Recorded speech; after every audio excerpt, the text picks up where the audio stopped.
मैं आपसे 10 महीने पहले मिली थी, तो आपने कहा था कि भगवान को बेटे को पहले नंबर पर रखा है, भगवान को दूसरे नंबर पर रखा है। मैंने भगवान को पहले नंबर पर रखा तो मेरे को चक्रव्यूह में फंसा दिया। मेरा बेटा मेरी जान का दुश्मन बन गया है। क्या कहता है बेटा? बेटा 4 महीने से मुझे कमरे में कैद रखा था। क्यों? मेरी प्रॉपर्टी नाम करा लिया बेटा। फिर मैंने ये कह दिया था जो प्रॉपर्टी है मैं दान करूंगी। अच्छा। तो मेरा बेटा मेरी बहू और मेरा जमाई मेरी जान का दुश्मन बन गया है।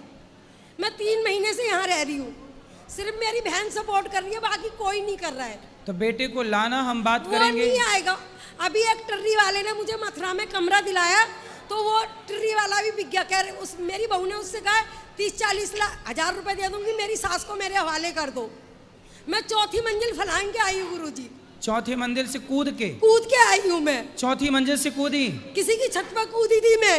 फिर उसकी छत से किसी और की छत? हाँ, जब मैं आई हूँ। तो आप अच्छा जंप, मतलब ऐसा पहले अभ्यास था? मेरे को ना 2 दिन खाना नहीं दिया, अन्न का दाना नहीं दिया, पानी की बूंद नहीं दी। आप कूदी, लगी तो नहीं चोट? चोट लगी थी मेरी कमर में, रीढ़ की हड्डी का मांस फट गया। क्यों कूदना पड़ा? बहू परेशान करती? बहुत ज्यादा टॉर्चर करती थी, खाना नहीं देती थी, पानी नहीं देती थी और कमरे में कैद रखती थी। फिर तो मैं ये चाहती हूँ या तो आप मुझे अपने पास रख लो, और नहीं जो है ना मेरी प्रॉपर्टी है मैं दान करूंगी। नहीं, प्रॉपर्टी बच्चे को दो, बेटे को दे दो।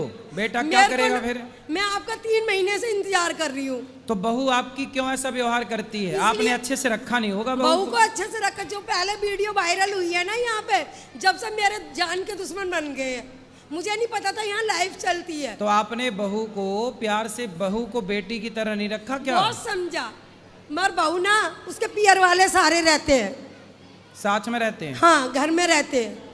2-2.5 करोड़ की कोठी है। मैंने ये पहले भी कहा, पैसे की कमी नहीं। अब मुझे 10 महीने से बेटा खर्चा भी नहीं दे रहा है, मेरी बहन खर्चा दे रही है। कोई बात नहीं, आपकी बहन बहुत अच्छी है, बहन के पास। मगर मुझे ना मेरे बहन बहनोई आने की कह रहे हैं, मुझे आप अपने पास हाँ, ले आना बहन बहनोई को।